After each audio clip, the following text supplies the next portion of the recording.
era el campo eléctrico para una carga puntual, ¿sí? Vamos a ver aquí a esta esfera. Voy a suponer que esta esfera es, quiero saber a qué equivale el campo eléctrico en una esfera, ¿sí? En la superficie de la esfera, la superficie es la parte de afuera de la esfera, todo campo eléctrico va a ser igual a ¿qué? Va a funcionar como si fuera una carga puntual, o sea, va a tener la misma ecuación, K por Q sobre R cuadrado, donde ¿quién es R? R no es propiamente el radio, R es la distancia que hay desde el punto o centro de la circunferencia hasta la distancia que hay hasta donde está ¿qué? La carga prueba. ¿Sí me hice entender? Ok, vuelvo a explicar esa parte. El campo eléctrico generado en una esfera es equivalente al campo generado por una carga puntual. Tiene la misma ecuación, pero la diferencia es que el R es la distancia que hay desde el centro de la esfera hasta la distancia que hay hasta la carga prueba que se coloca en la esfera. ¿Ok? Ten en cuenta lo siguiente, como si yo cogiera esta esfera y la redujera y la dejara como un punto. Entonces por eso funciona como una carga puntual. ¿Está claro? Es por eso que el campo en una esfera, pero el campo por la parte exterior de la esfera. ¿Listo? Recordemos,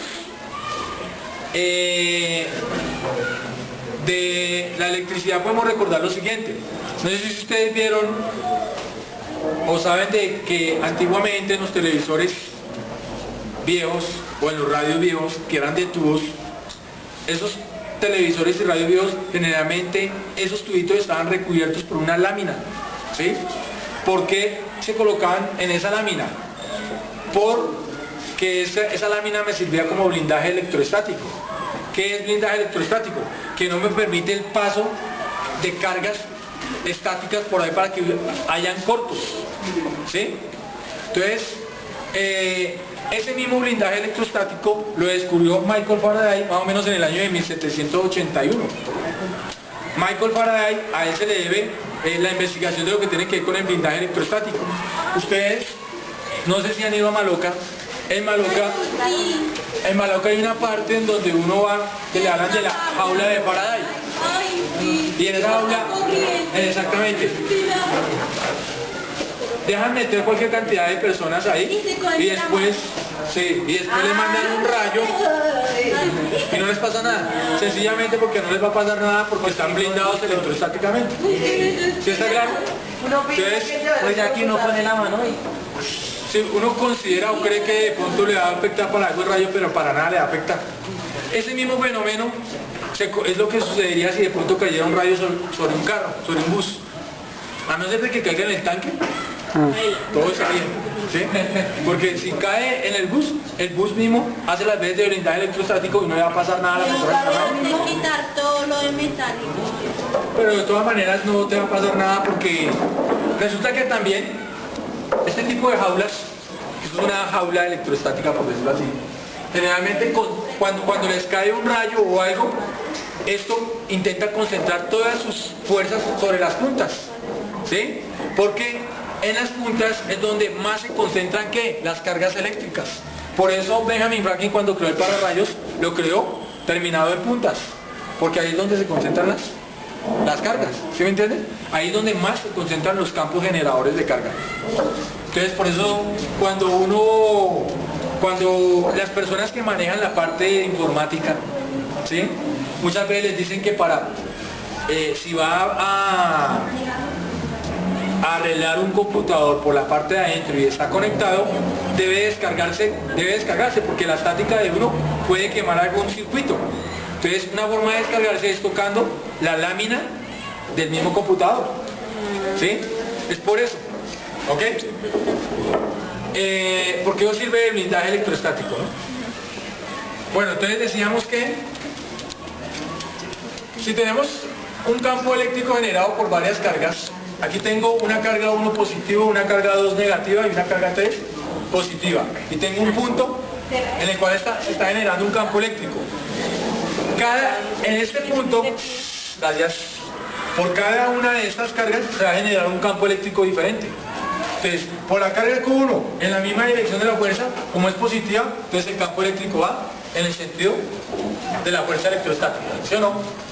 Para la carga 2, como es negativa, entonces existe como atracción, entonces el campo eléctrico va en ese sentido. Para la carga 3, en línea recta, el otro campo iría en sentido contrario a esta carga 3, que es positiva, ¿sí? En resumen, para calcular el campo resultante en una serie de cargas, en diferentes cargas, para un punto específico, la sumatoria de cada uno de los campos es lo que me da el campo resultante. Para una mejor interpretación de esto, después hacemos un problema en donde apliquemos esa condición. Pero lo que sí debo identificar es que el campo resultante es la sumatoria de cada uno de los campos. ¿Sí está claro? El campo resultante en un punto es la sumatoria de cada uno de los campos. ¿Ok? Bueno, ¿qué unidades tiene el campo eléctrico?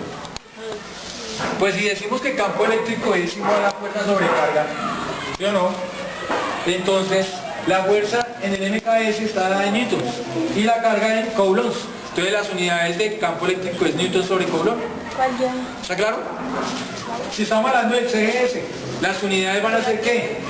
Dinas sobre stack coulomb. ¿Ok?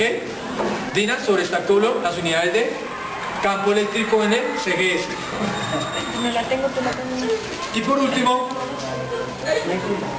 tengamos en cuenta lo siguiente, que el campo eléctrico para dos cargas iguales en el punto medio va a ser como si estuviera con un blindaje electrostático, o sea, va a ser nulo. Vuelvo a decirlo, el campo eléctrico para dos cargas iguales en el punto medio siempre es nulo, o sea, no existe campo eléctrico, ¿ok?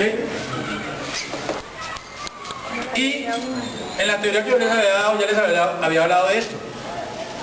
Cuando hablamos de las líneas de fuerza, las líneas de fuerza fueron, digamos, por decirlo así, imaginadas por Faraday. En la realidad no existen, sino que uno se hace una idea de cómo funcionan, ¿sí? Y lo que podemos percibir es lo siguiente. Lo que percibió Faraday fue lo siguiente, que si la carga era positiva, parece que las líneas salieran de la carga, ¿sí? Como si salieran, como si divergieran de la carga.